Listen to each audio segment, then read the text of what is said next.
Passages on the Pure Land Way is an exquisite summary of the teachings of Shin Buddhism, beautifully composed by Venerable Master Shinran. It clearly brings out the essence of his magnum opus, the Jodo Shinshu, teaching, practice, faith and realization of the true Pure Land path. This chapter presents our reading of this wonderful text, made directly from its excellent English translation, the collected works of Shinran, credited in the acknowledgments stated below. Let us now listen deeply to this marvelous text, as we carefully read from the text. The radiant light, unhindered and inconceivable, eradicates suffering and brings realization of joy. The excellent name, perfectly embodying all practices, eliminates obstacles and dispels doubt. This is the teaching and practice for our latter age. Devote yourself solely to it. It is eye and limb in this defiled world, do not fail to endeavor in it. Accepting and living the supreme, universal vow, then, abandon the defiled and aspire for the pure. Reverently embracing the Tathagata's teaching, respond in gratitude to his benevolence and be thankful for his compassion. Here I, Gotaku, of outlying islands, relying on the treatises from India, and the western regions, and looking to the explanations of the teachers of China, and Japan, reverently entrust myself to the teaching, practice, and realization, that are the true essence of the Pure Land Way. And knowing keenly that the Buddha's benevolence is difficult to fathom, I seek to clarify it through this collection of passages on the Pure Land Way. To begin, the teaching of the Pure Land Way is found in the larger Sutra of Immeasurable Life.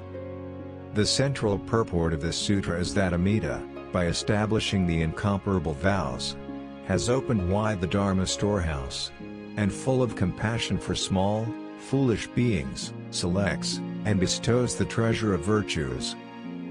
It reveals that Shakyamuni appeared in this world, and expounded the teachings of the way to enlightenment, seeking to save the multitudes of living beings by blessing them with the benefit that is true, and real.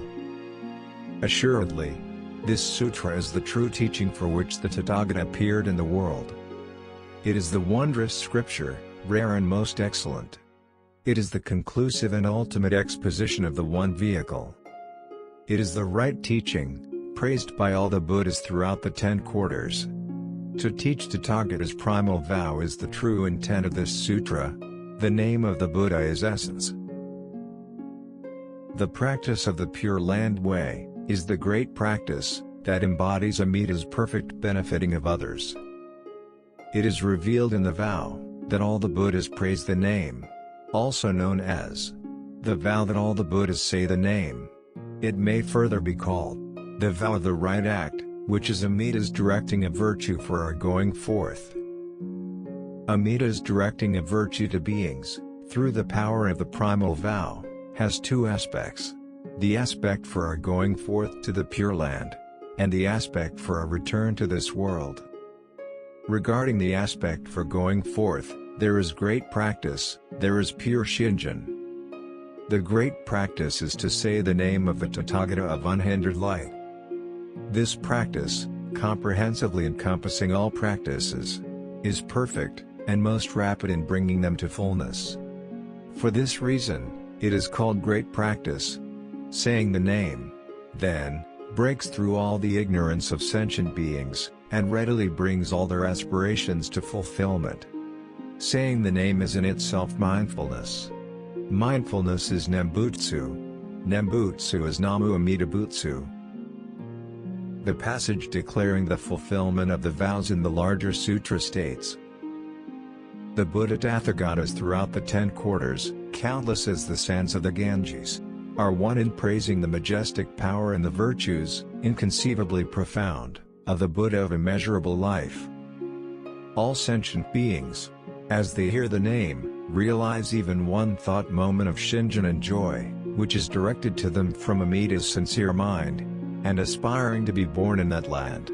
They then attain birth and dwell in the stage of non-retrogression. Further, the sutra states, The Buddha said to Maitreya, "If there is a person who, having heard the name of that Buddha, leap, and dance with joy, and say it even once, know that they received the great benefit, that is, they acquire the unexcelled virtues."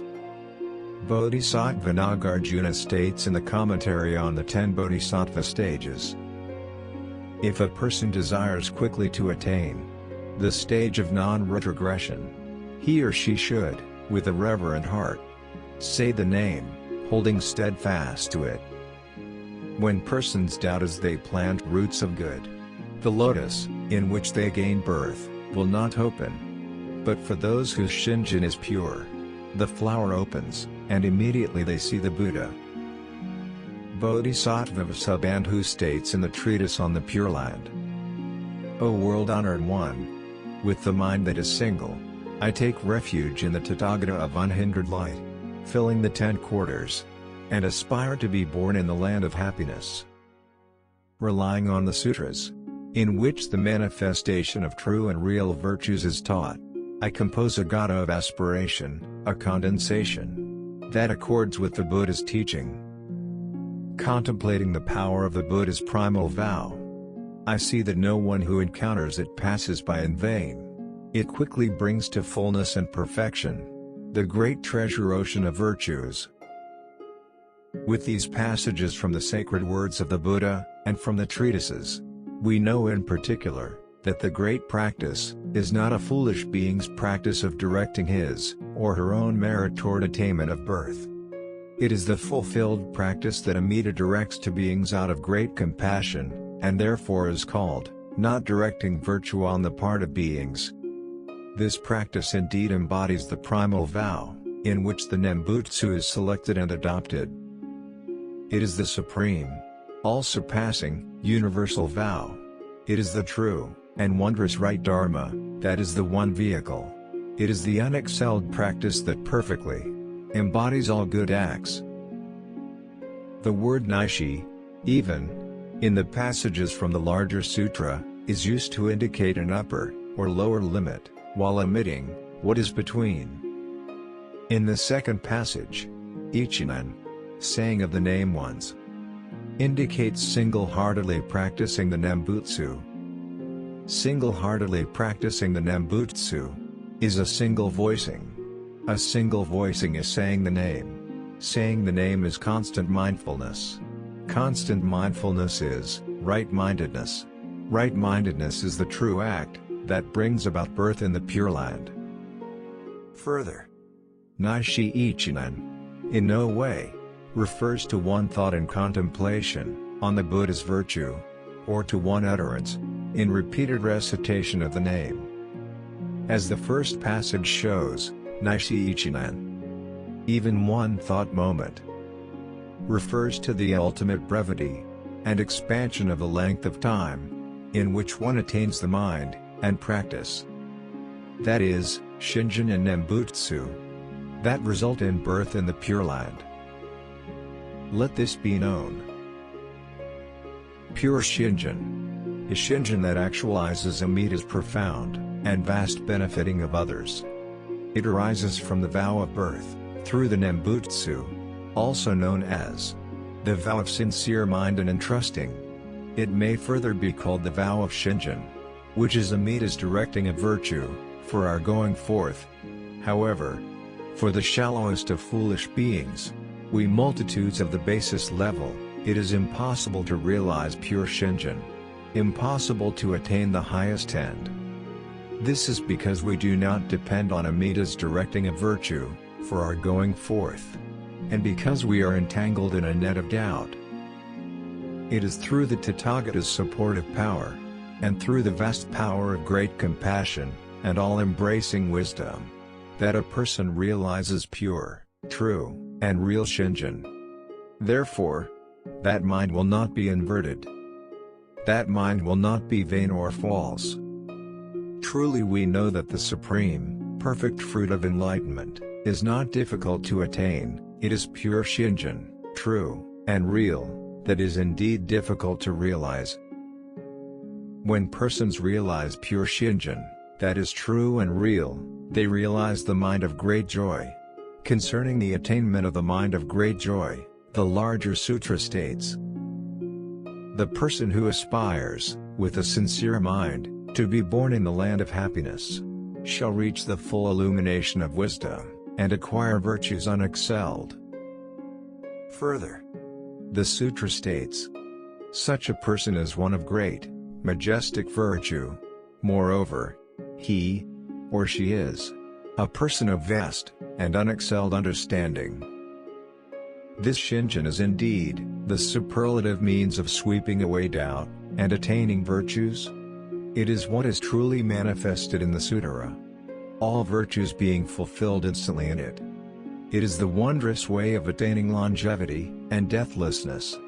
It is the pure Shinjin of vast, majestic virtue.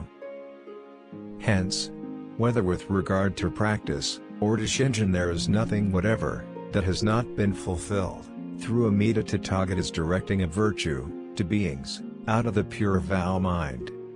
It is not that there is no cause, or that there is some other cause. Let this be known. The realization attained in the Pure Land Way is the wondrous fruition, attained through Amida's perfect benefiting of others. It arises from the vow of necessary attainment of nirvana, also known as the vow of the realization of great nirvana. It may further be called the vow of realization, which is Amida's directing of virtue for our going forth. This realization is purity, reality, and no birth, nirvana, ultimate and consummate. Concerning this supreme nirvana, the passage teaching the fulfillment of this vow in the larger sutra states, the sentient beings born in that land, all dwell among the truly settled, for in that Buddha land, there is not one, who is falsely settled, or not settled.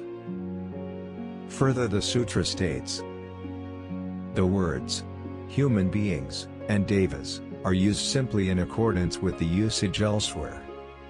Their countenances are dignified, and wonderful, surpassing things of this world. Their features, subtle and delicate, are not those of human beings or devas. All receive the body of naturalness, Jinan, or of emptiness, the body of boundlessness. Further it states, necessarily one achieves the abandoning of his world, transcending, and parting from it, and attains birth in the land of peace. One cuts off crosswise the 5 evil courses, and the evil courses close naturally, Jinan. Ascending the way is without limit. To go is easy, and yet no one is born there. Never at variance with that land. One is drawn there by its spontaneous working. With these sacred words of the Buddha, we know clearly that when foolish beings possessed of all blind passions, the multitudes of beings, caught in birth and death and defiled by evil karma, realize the mind and practice that Amida directs to them for their going forth, they come to dwell among the truly settled of the Mahayana teaching. Those who dwell among the truly settled necessarily attain nirvana. When one necessarily attains nirvana, one attains eternal bliss. Eternal bliss is great nirvana. Great nirvana is the fruit that manifests itself in the field of benefiting and converting others. This body is the uncreated Dharma body. The uncreated Dharma body is the body of ultimate equality. The body of ultimate equality is tranquility. Tranquility is true reality. True reality is Dharma nature. Dharma nature is suchness. Suchness is oneness. Hence, whether with regard to the cause, or to its fruition, there is nothing whatever that has not been fulfilled, through Amida Tathagata's directing of virtue, to beings out of the pure vow mind. Because the cause is pure, the fruit is also pure. Reflect on this. Second, is Amida's directing of virtue, for our return to this world. This is the benefit we receive, the state of benefiting, and guiding others.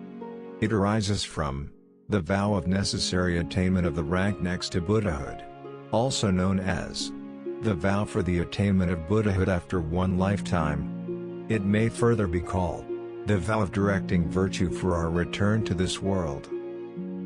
The passage declaring the fulfillment of this vow, in the larger sutra states, "The bodhisattvas of that land, all fulfilled the attainment of Buddhahood after one lifetime, except those who, for the sake of sentient beings, have established their own original vows, and, thus adorning themselves with the virtues of universal vows, seek to bring all to emancipation."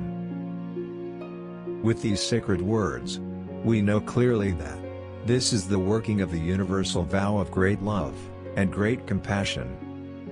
It is the vast and inconceivable benefit.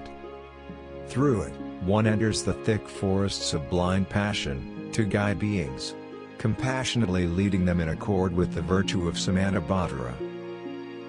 Hence, whether with regard to the aspect for going forth to the Pure Land, or to the aspect for return to this world, there is nothing whatever that has not been fulfilled through the Tathagata's directing of virtue, to beings out of the pure vow mind. Reflect on this. This being so, when conditions were mature, for the teaching of birth in the Pure Land, Tathagata provoked Ajatasattu to commit grave crimes. And out of pity for beings of this defiled world, Shakyamuni led Vaidehi to select the land of peace. As we turn this over in our minds, and quietly reflect, we realize that Tathagata and Ajatasattu bestowed their generous care on us, and that Amida and Shakyamuni thus manifested their profound intention to save all beings. Accordingly, Vasubandhu, the author of the treatise on the Pure Land, proclaims pure Shinjin, vast and unhindered, and universally awakens the multitudes of this passion-defiled world of suffering. Master Tan Luang clarifies, Amida's directing of virtue, which is the working great compassion for our going forth to the Pure Land, and our return to this world. And he thoroughly expounds for all, with care and concern, the profound significance of others benefiting, and benefiting others. The teaching and saving activity of the Buddha and the incarnated ones was solely to bring benefits universally to all foolish beings.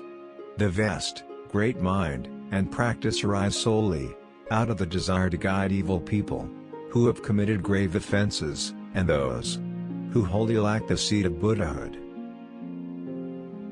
My fervent wish is this: whether monk or lay person, when on board the ship of the great compassionate vow, let pure Shinjin be the favorable wind, and in the dark night of ignorance, let the jewel of virtue be a great torch. Those whose minds are dark, and whose understanding deficient, endeavor in this way with reverence. Those whose evils are heavy, and whose karmic obstructions manifold, deeply revere this Shinjin. Hard to encounter, even in many lifetimes, is the decisive cause of birth, Amida's universal vow, and hard to realize, even in myriads of kalpas, is pure Shinjin, that is true and real. If you should come to realize Shinjin, rejoice at the conditions, from the distant past, that have brought it about. But, if in this lifetime, still you are entangled in a net of doubt, then unavoidably you must pass once more, in the stream of birth and death, through myriads of kalpas, and countless lives. Hear, and reflect on the truth, that one is grasped, never to be abandoned, the teaching of attaining birth in the Pure Land, with transcendent quickness and ease, and let there be no wavering, or apprehension. How joyous I am, realizing, as I humbly reflect, that my heart and mind stand rooted in the Buddha ground of the universal vow, and that my thoughts and feelings flow within the Dharma ocean, which is beyond comprehension. Filled with praise for what I have heard, and joy in what I have attained, I gather words expressing the truth, and select passages from the commentaries of the Masters. In this, I am mindful solely of the unexcelled, honored ones, and in particular, Seek thus to respond to the immense benevolence they have shown me. Accordingly, I note in reading Bodhisattva Tan Luan's commentary the following passage explaining the words, O world honored one! The Bodhisattva takes refuge in the Buddha. Just as filial children obey their parents, and loyal retainers follow their rulers, with their behavior not self-centered, and their acts always according with reason. Since the Bodhisattva is aware of the Buddha's benevolence, and responds in gratitude to his virtue, he naturally addresses the Buddha first. We have now completed our reading of the passages on the Pure Land Way, from the collected works of Shinran. Shoshin Ge, Gata of True Faith, which is an addendum to this text, has been presented separately in Chapter 3. May all who have read along with us, benefited from this inspiring text, and aspire for birth in Amida Buddha's land of peace and happiness.